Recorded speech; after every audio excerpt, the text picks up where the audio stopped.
How's it going, my heroes, my villains, and everybody in between?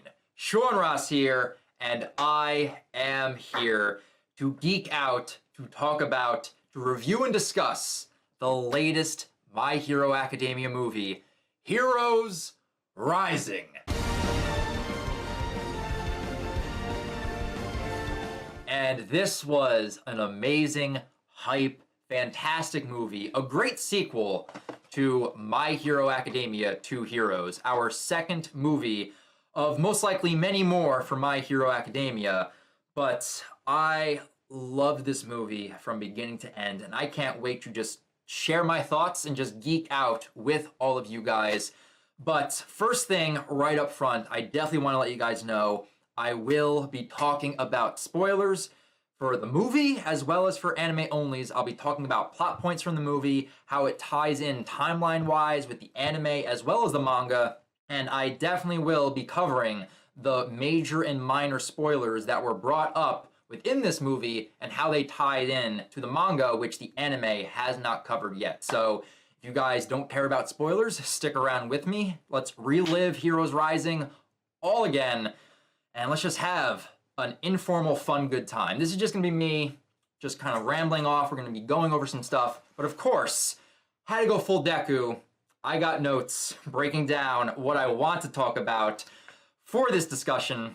There's gonna be a lot of good things to talk about and discuss, but I wanted to have this here, have this be a little bit more informal, so if I stutter over my words, it's just because I'm still reeling and recovering from the hypeness that was Heroes Rising, even though I'm a few days removed from the last time I viewed it. And I've gotten to see this movie twice, dubbed and subbed, enjoyed both viewings, both crowds were great. But of course, you know, it has its own cliches and stuff, but none of that really bothers me because I go into these MHA movies just looking for a fun time. If I have fun, then it's automatically a good movie in my book. But I guess like the first thing from the notes that I definitely want to go over is kind of comparing it to 2 Heroes, because this movie was great. I thoroughly enjoyed MHA's first outing as a movie in 2 Heroes, but if you guys saw my tweets, I said I enjoyed Heroes Rising a lot more than 2 Heroes, even though this was an awesome MHA movie.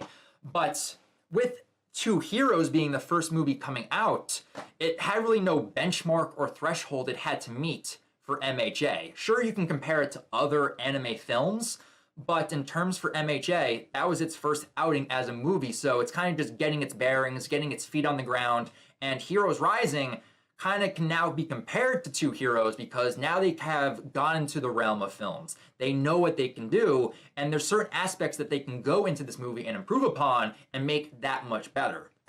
And Heroes Rising, I think, definitely does improve upon certain aspects of 2 Heroes. And the first one being is that Class 1A shines in this movie. Oh yeah, Class A represent! Oh, you know it! Our class is amazing! We did it! Class 1A! Class 1A! Class 1A! Class 1A! Every single student gets a moment within this movie, maybe except Toru Higakure, our poor invisible girl, but Class 1A, they are the stars of this movie besides Deku and Bakugo. And there are some certain side Class 1A characters that surprised me with how badass they were in this movie, and I will definitely cover my top 3 side Class 1A MVPs of this movie. Like, there's some great moments, but 2 Heroes, they kind of just had to come up with like certain roundabout ways as to why Class 1A was on Island for this movie, and even though all of them were on location, not everyone in Class 1A got to participate in the final climactic fight leading up, fighting up against the villains. So there was a better excuse within this movie going to Naboo Island, which I love the Naboo reference. Horikoshi, you Star Wars nerd, I freaking love you. So yeah, the student gets to go to Naboo Island, and they're basically running their own hero agency out here, which makes a lot more sense than what we kind of had in 2 Heroes. But the other thing that I think this movie did a lot better than 2 Heroes was in the villain department, because I mean, 2 Heroes, you didn't even get the name mentioned of Wolfram. The only time you actually know about Wolfram, his name, is from the credits of the movie. They never mention it once, which is honestly hilarious. But in this movie, they make it apparent to mention the name of our main villain, Nines, multiple times. And I loved our group of villains within this movie, even though they're not groundbreaking in any sort of way. Nines is basically a smaller, reduced version of All for One, but he was still menacing and led to some great action moments within this movie. But his 3-man and 1-woman squad that he had in here with Mummy, Chimera, and Slice, I enjoyed them. Chimera was a beast in this movie, pun intended. But I'll definitely talk more about the villains as we go into, just like the flow and the pacing of this movie. And I think that's another thing about this movie is that the pacing I felt was a lot better compared to Two Heroes, and I felt like there was a less abrupt ending in Heroes Rising when compared to Two Heroes, because in Two Heroes, once they defeat the villain, it's like 2 minutes and then the movie's over. This one had a little bit more of a wrap-up and a little bit more of a conclusion that felt a little bit more satisfying in this movie and didn't feel as rushed, as I would say, when compared to Two Heroes. So those are like my big comparisons that I have between these two movies. But the next point that I definitely want to dive into is like the canonness of these movies. And this one is interesting because I go into these movies not really viewing them as canon. It's like canon with an asterisk, a big, big asterisk next to that name, because sure, they're kind of tied in to the events of the manga and the anime. I mean, the anime has that filler episode, the episode of love that ties in to Two Heroes. And I bet you once we actually get to season 5 of the anime, we might have an episode tying in to Heroes Rising. But I don't really view them much as canon because the events of this movie, the characters, the new characters brought up within these movies, they never really get mentioned as much within the manga in the anime. I mean, Melissa and David Shields a little bit here and there, but for the most part, the status quo for the movie from beginning to end kind of remains the same, and that's for all anime movies. But unless, like, moving forward, there is like a big plot point within the manga that brings up the events of Two Heroes or Heroes Rising, I keep that asterisk on that canon because it's not really going to be canon unless it is an integral part of the manga moving forward, which is kind of the official canon in my eyes. But Heroes Rising is kind of a strange case with that because our main villain Nines does actually show up in the manga. Like, wait right there. 12 seconds later. Yeah. Volume 23 of My Hero Academia, there is a moment where Nines actually shows up. You go to chapter 222, pages 8 and 9 of that chapter, the double-page spread, when Shigaraki is talking with the doctor, and he's basically saying, I want you to destroy everything, and you see the cracks of society, and just the world of My Hero filling in. There's a double-page spread, and in the bottom left corner, you get to see Nines, which that right there is kind of like a tie-in for this movie, which kind of legitimizes Heroes Rising just a little bit more. And you can even go all the way to chapter 240, where you reach the end of the My Villain Academia arc with Shigaraki now leading the Paranormal Liberation Front, and then he's talking with the doctor. He now has the doctor's full support, and the doctor's going to give him the ultimate power. But the doctor asks him to retrieve something for him before they move forward, which is leading into the beginning of this movie when we have the League of Villains escorting the armored car, which is holding Nines, and trying to get away from our pro-heroes of Rocklock and Endeavor. So it's weird because it's still canon, but it's not canon, but it is canon. So the canonness of the movies is very, very strange, but with these type of things, it kind of legitimizes the events of the movie just a little bit more. Though I will say, the climactic end of this fight, I mean, that right there, with Deku and Bakugo sharing One for All, I'll mention that as we dive a little bit more, but that right there is going to be a little bit hard to legitimize unless Bakugo within the manga or Deku mentions the fact that he shared One for All with Bakugo, but that's another whole can of worms entirely. So yeah, so that's like its canonness and it's like where it's fitting in timeline-wise, at least within the manga. Anime-wise, based on chapter adaptation and episode pacing, this movie isn't going to fit in until we get into season 5, the second core. So the back half of season 5 is where this movie will fit in timeline-wise with the anime. So for anime onlys that are still watching this, you guys still have a whole other season until this movie fits in timeline-wise, which is crazy to think about that they actually fit this in more with the manga than with the anime. But now it's time to just talk about those major and minor spoilers within this movie for anime onlys, because I wrote down the list. I'm most likely going to miss a few, so if I do miss a few of those spoilers that have not appeared in the anime yet, leave those down in the comments below. We can continue the conversation down in the comments, but let's just roll off of these major and minor spoilers, because hot damn, I feel sorry for anime onlys. First on the list, Endeavor's new costume and Scar, as well as him using his ultimate moves of Flash Fire and Prominence Burn.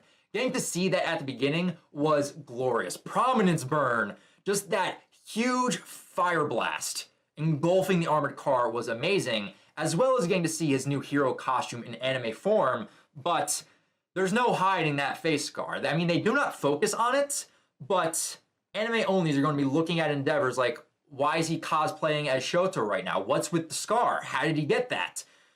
Gonna have to wait for the premiere of season 5 to find out when Endeavor fights High End, which I cannot wait to see that animated. It's gonna be awesome. We do also get Hawks' debut within this movie, and I love the English voice actor that they have for Hawks.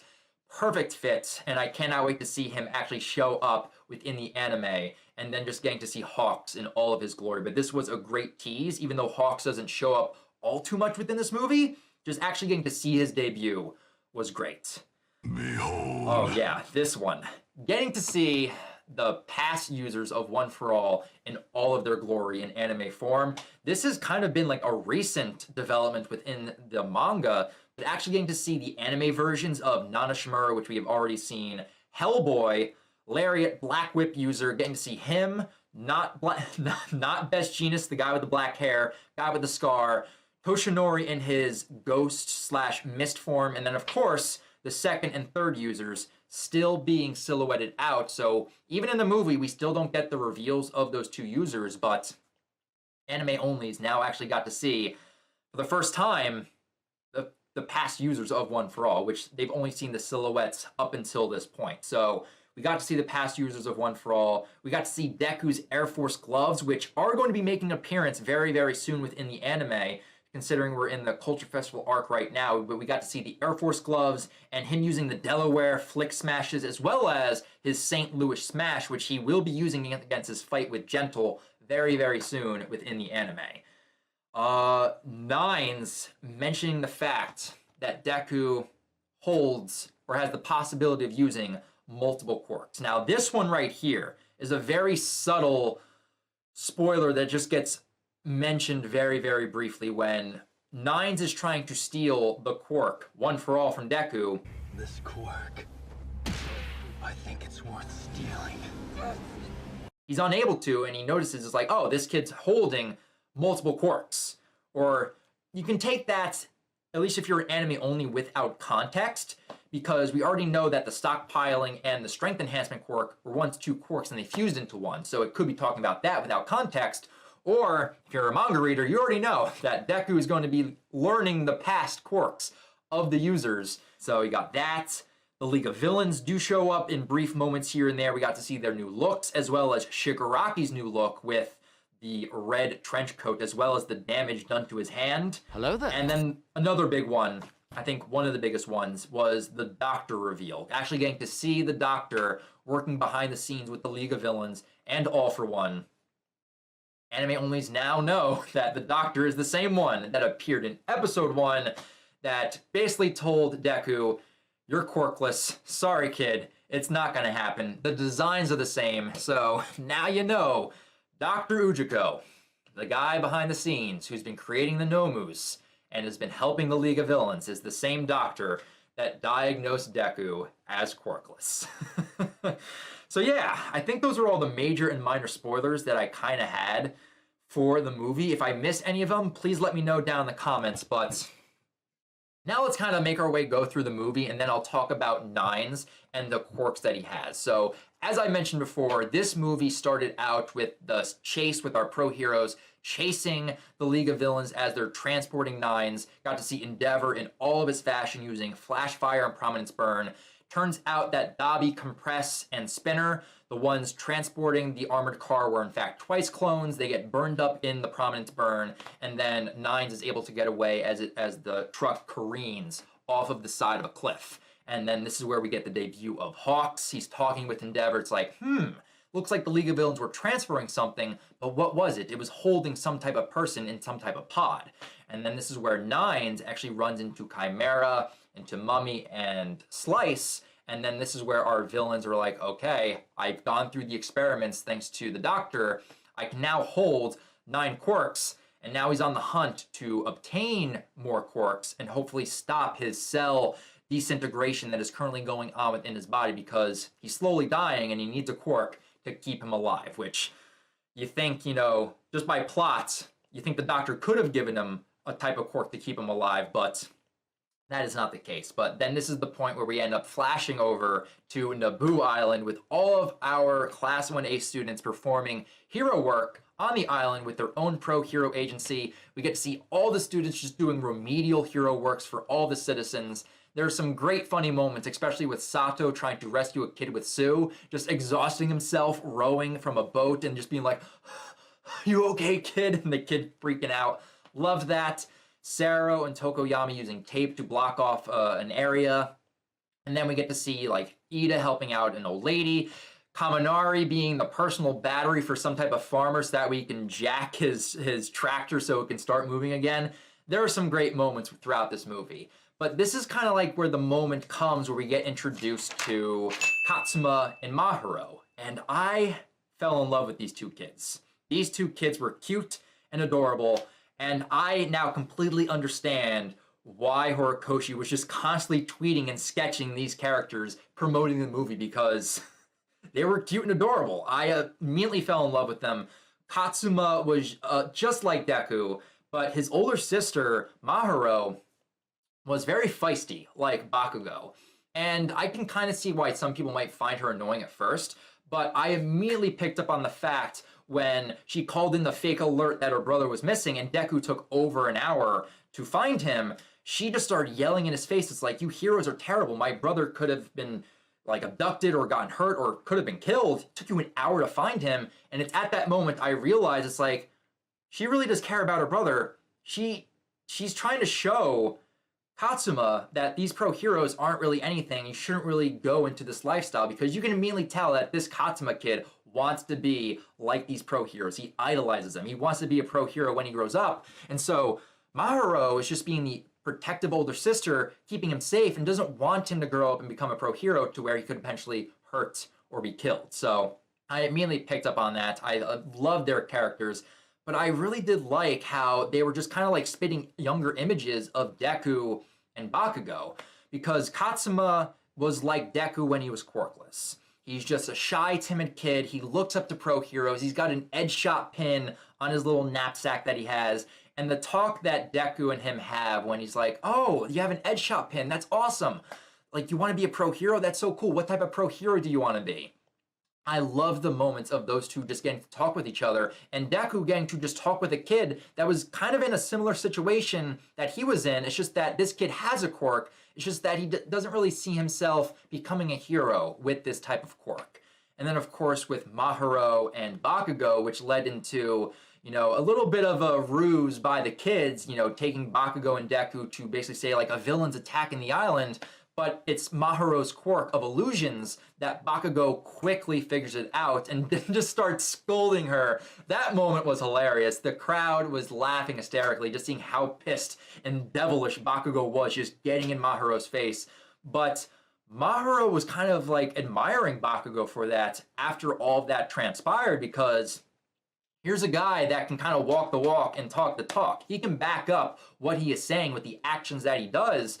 And when Bakugo's saying he's going to be the #1 pro hero, Maharu kind of believes him with that. So she ends up kind of leaning more towards Bakugo, where Katsuma's leaning more towards Deku. But both of the kids idolize both Deku and Bakugo throughout this entire movie. It's just that they have a preference. And I just liked getting to notice that for these kids throughout this entire movie. But as the movie goes on, we get to see more of our villains in action as they're just looking and searching for that quirk that's going to save Nines' life.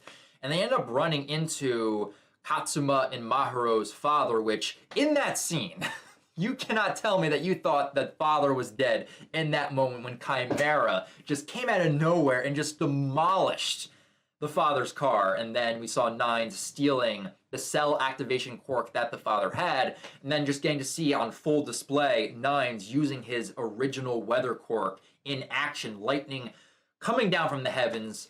But the quirk that he stole doesn't seem like it's working on his body. So, and I liked how this was actually included in the movie, that quirks are hereditary, which makes sense why he ended up going after the father's kids, because that's how quirks get passed down within the family. So Katsuma, the little brother, ends up actually having a cell activation quirk similar to his father, where Maharu has that illusion quirk, which is probably something their mother had. Unfortunately, we ended up learning that the mother ended up passing away, dying earlier on in this movie. So they're kind of living on their own while their father is on the mainland supporting the family. So that's kind of why the kids are left to their own devices. But Nines ends up figuring that out. He's like, okay, let's go after those kids. They come to Naboo Island, cause a bunch of chaos, and thus we get to the action very quickly in this movie, and we see a whole bunch of the UA students fighting back against Nine and his gang. We have Mummy going up against Bakugo, up against Kaminari, Kirishima, Aoyama, Toru, and Minetsu were holding him off until the squad ended up coming in. That fight was good. Bakugo got caught for a little bit, but immediately blew up his gauntlet, took care of Mummy, and Mummy was like the first casualty. He was taken out easily in this movie. But then you go over to Chimera, who was fighting back against Ojiro, who was actually keeping him at bay so that way the civilians can get away, and Tokoyami, using his flight ability that he learned from Hawks' work study and the joint battle training, to go and get the other Class 1A members to back them up. Ojiro was very impressive in this movie, and he's one of my MVPs. Ojiro is, I would say, at number 3. Number 2 was Aoyama. Aoyama definitely impressed me. He was sparkling, he was twinkling, he shined in this movie. Very, very impressive. And my number 1 was Sero. Sero was badass in this movie at multiple points, and he was the most Spider-Man Sero has ever been. Absolutely loved it. So I just had to get that done and out of the way with right there. Those 3 definitely really impressed me. But now let's talk about Nines, because it was at this moment in the movie when he eventually started fighting Deku once he ran into Maharu and Katsuma and eventually fought against Deku and Bakugo. But it's the 9 quirks, or supposed 9 quirks, that Nines was supposedly able to carry on his being. And I wrote them down. I think we only really got to see 7 of his 9 quirks, which, based on movie logic and me thinking about it, it makes sense that you would kind of have 2 empty spots based on what happened events-wise in this movie. But let's go off of the quirks that Nines had in this movie. He was able to control the weather, that's for 1. He was able to hold the all-for-one factor, or basically be able to steal quirks. 2. He had quirk infrared detection, which allowed him to actually pinpoint the type of quirks that he wanted to steal. So that's 3. Finger beams. He was going full-on Death Beam Frieza style with this. That was his favorite quirk to use.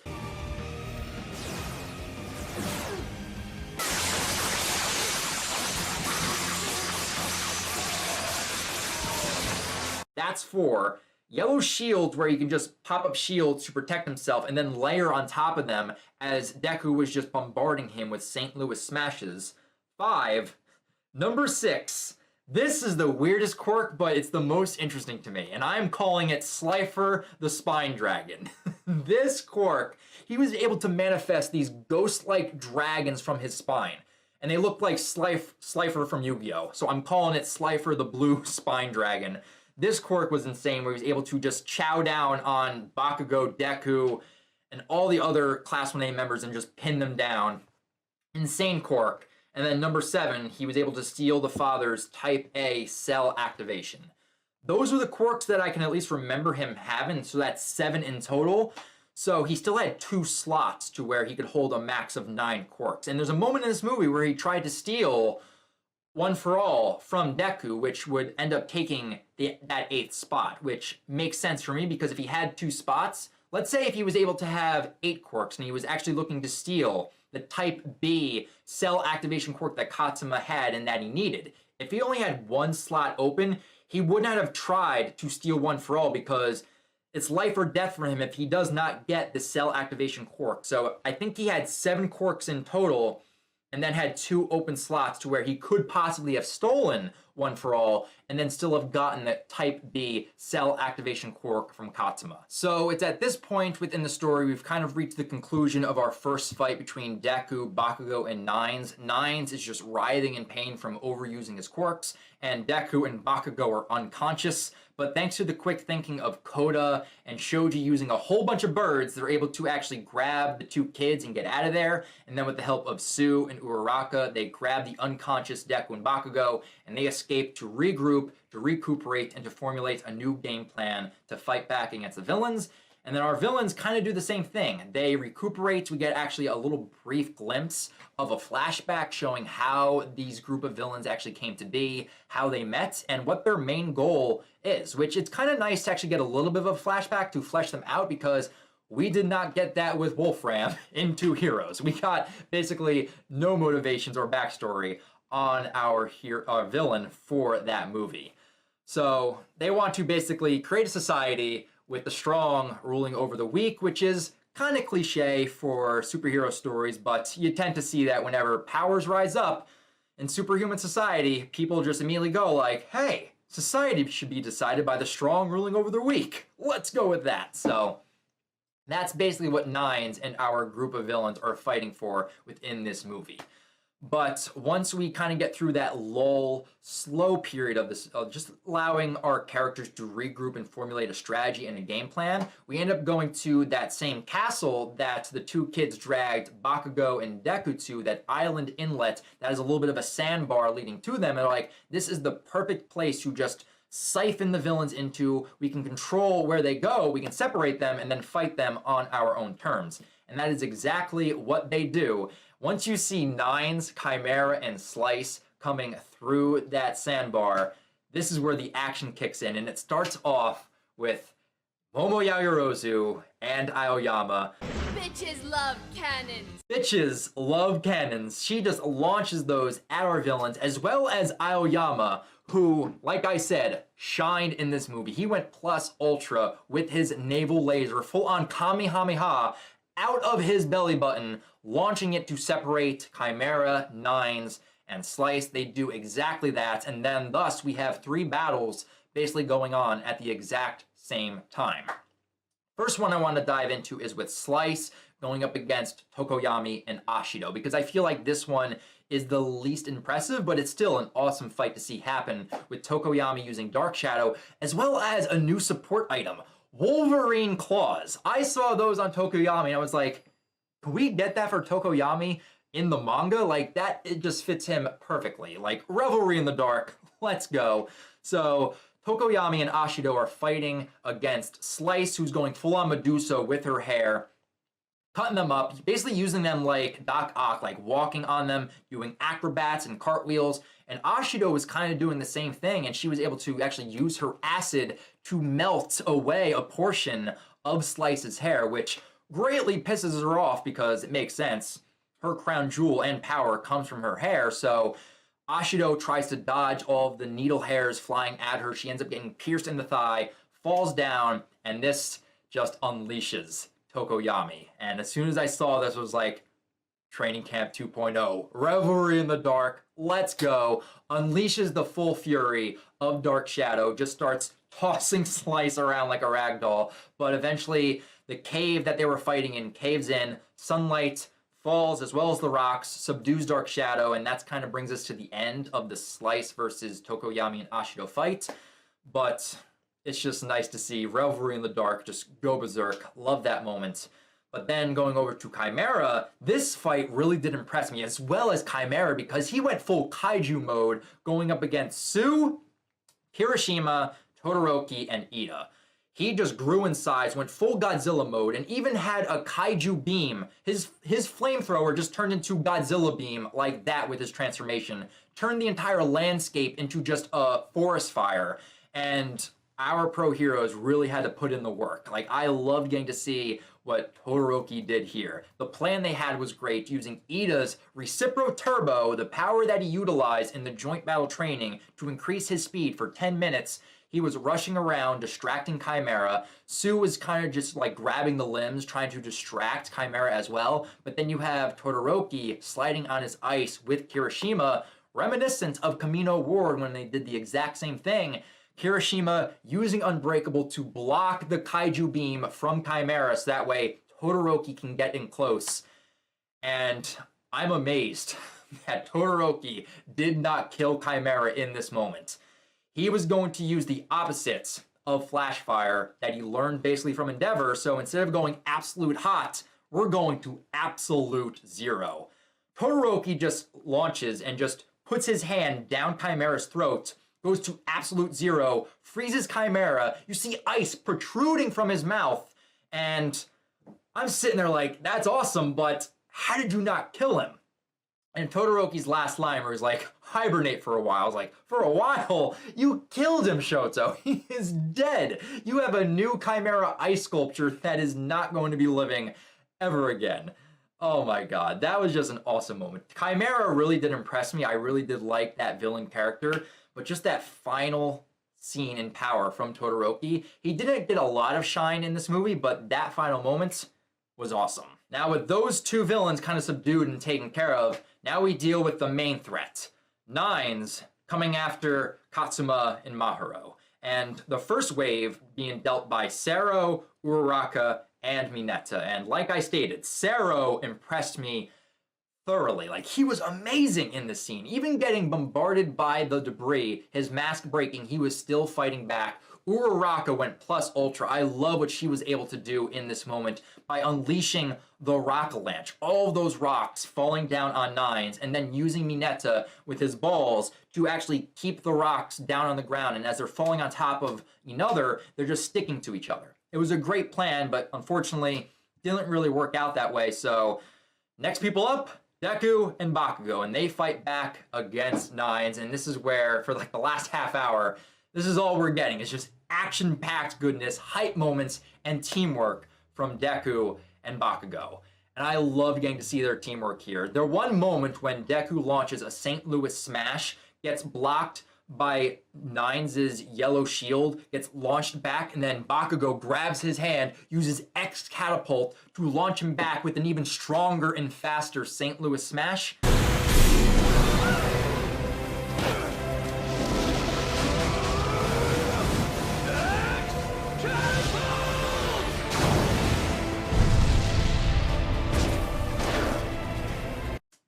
Beautiful, and that's not even the best part. Absolutely loved all the choreography and just the teamwork moments with Deku and Bakugo throughout this. But eventually, this fight kind of ends the same way that the first one did, with Nines being fed up with these guys and then launching another lightning strike to subdue Deku and Bakugo. Or so you think. So this kind of is like a nice little way to allow Deku and Bakugo to kind of just bide their time and allow Nines to kind of be caught off guard as he's going after Katsuma and Mahiro, and allow kind of Jiro, Ojiro, and Shoji a little bit of time to shine. But when they come in to fight back against Nines and they say, we saw your power firsthand in our first fight. We planned for this. You fell right into our trap, basically, and we used an idiot as a lightning rod. And you see Kaminari standing there, taking the full blast of the lightning. Crowd burst into laughter. Absolutely love that moment. That was hilarious. Absolutely freaking love that moment. Kaminari, he didn't have like a big moment, but I would say like that right there, that was his big moment in the movie, and it paid off. It allowed Deku and Bakugo to just continue to fight Nines and catch him off guard. So then it's basically at this moment they push Nines to his brink, basically. He goes full on plus chaos and then just unleashes the vials in his back. They pulled into his body, and eventually that's not enough, so he has to break them and goes on full on Choji butterfly mode, almost kind of similar to Shigaraki's metamorphosis, like symbolism with him kind of becoming coming out of the cocoon and becoming a butterfly. He's got wings, he's flying, and he's creating a fire tornado with his powers, and he ends up using Slifer the Spine Dragon to subdue Deku and Bakugo after using 100% smash and a howitzer impact. None of that could actually even make a dent in the fire tornado, so they're caught in the Slifer the Spine Dragon quirk. And Deku is like, gotta think of something. Think. He's like, Kachan, got a crazy idea. Go along with me here. And that's when Bakugo, without even actually saying it, he is realizing what Deku is about to do. And in this moment, I knew this was coming, but I loved the reaction from the crowd. Because as soon as they realized that Deku was going to share and pass on One for All to Bakugo, the crowd went wild. I loved hearing just like the gaps and the what? No way. Nani? It was amazing.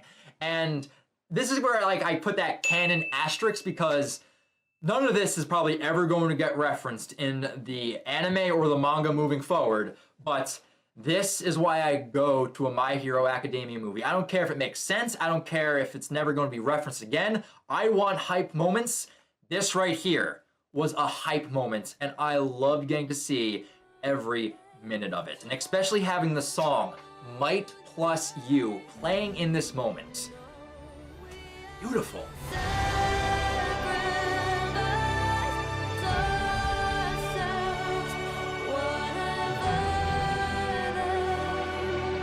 I love that song. It was just perfect. It was beautiful. And when you just had the chorus playing with the action, it fit perfectly. I love it even in season 4 with Eri jumping with Deku. Like, it made that scene beautiful. Probably fits that scene more in the anime than it does in the movie, but it's still a beautiful scene. And just getting to see Bakugo lighting up with the orange full cowling lightning, which I don't even know how Bakugo is able to, just like that, use full cowling. It makes no sense, but just go along with it because it's hype and exciting. He goes full cowling.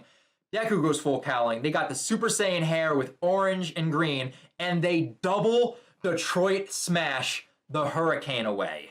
And that's a good mirror parallel with two heroes, because you have All Might and Deku doing a double Detroit smash, and now you have Bakugo and Deku doing a double Detroit smash. And then that's where the action kicks in. But before the action kicks in, I definitely want to mention this because this was a subtle thing, but I like this added detail in there. Even though Bakugo was able to actually use full cowling no problem, using that double Detroit smash and his entire arm going purple, he reels from the pain. It affects him, and he's like, damn. And you just see Deku standing there, not wincing from the pain at all. It's basically like Deku standing there like, come at me, bro. I've been dealing this with this whole time. Get on my level. Bakugo felt that pain. He could not deal with it for a split second, and I liked getting to see that. That was really, really cool. But fight goes crazy. Sakuga for days. Like, Deku, Bakugo look like demigods at this point. Just seeing two one-for-all users, basically in their prime, you know, because they still have the full power, just obliterating nines, led to fantastic moments. Animation was great, but it basically just ends with, you know, just a gigantic blast after all the amazing fights and then just going back and forth. Nines gets defeated, but it does kind of like feel like they used all they can in that final moments, and then they kind of blacked out from just the pain and the power that was surging through them, and then the screen kind of goes black, and then we just see Hawks and All Might appearing on the island, and this kind of leads to an emotional moment with Deku telling All Might, like, I had to do this. I knew deep down, like, this is something you would approve of, but I still feel bad because you're the one that passed it on to me. I said I was going to become, like, the world's greatest hero, but if I did not do this, Nines would have just killed everyone here and stolen the quirk that he needed, and the world would have just erupted into chaos. And All Might's, as Deku is falling unconscious, he's like, You did what you thought was right, and I do not feel any regret for ever passing my quirk on to you. And then this is where it gets interesting because the MacGuffin, or like just the plot of this movie, kicks in big time to where the power does not pass on to Bakugo at all. And I like All Might's rationalization of this because he's basically like, oh, is it because Bakugo passed out before the transfer can complete? But no, it's most likely due to the fact that the past users are willing the power to stay with Deku rather than to go with Bakugo, which at that moment, if I was Bakugo, I'd be like, what the hell? Am I not good enough? It's basically like the past users are looking at Bakugo and are like, nah, we're good with this kid. We'll stay here. It's so funny the way that you can just kind of view it that way. But yeah, Bakugo he doesn't get the power, and then miraculously, he forgets it. He has amnesia. He doesn't even remember ever getting past One for All in the first place. But, I mean, that's why canon with an asterisk. Like, it's probably never going to get mentioned again, but it led to a hype moment. I enjoyed that hype moment. I'm glad they gave it to us. Plot conveniences be damned. Led to a fantastic conclusion to this movie. And then we kind of lead into the wrap-up where villain's been subdued, and the way the villain gets taken out, yo.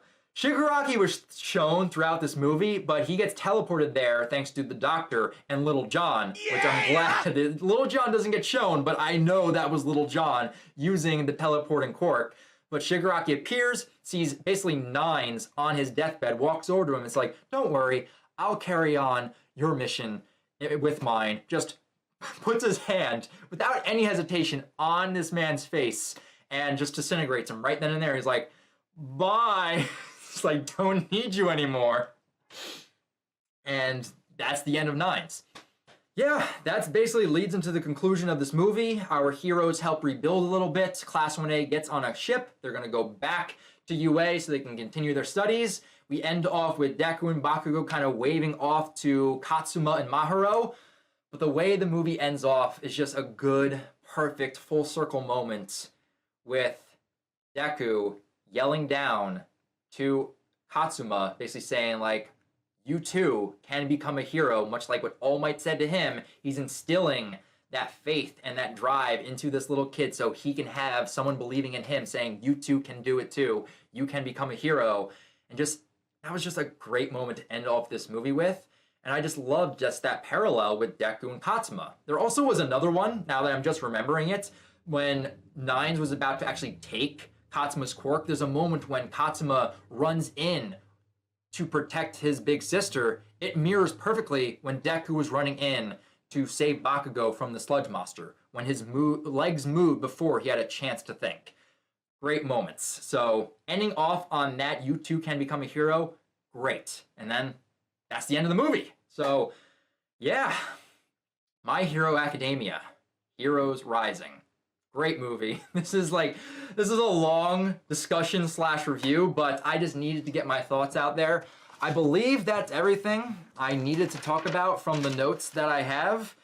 But yeah, that's it, guys. So with all of that, I definitely want to hear all of your guys' thoughts and praises and hypeness. If you guys saw this movie, what was your favorite moments from this movie? What are your guys' thoughts on Heroes Rising? What are your favorite funny moments from this movie? Because I actually didn't mention it, but the illusion that Mahiro made when Deku was in trouble and she made that giant Deku, that was a funny moment too. So like, what was your funny moment that you absolutely loved from this movie? What was your hypest moment that you absolutely loved? What fight did you like? And just your overall thoughts on Deku and Bakugo using One for All together, double Detroit Smash, fighting back against Nines.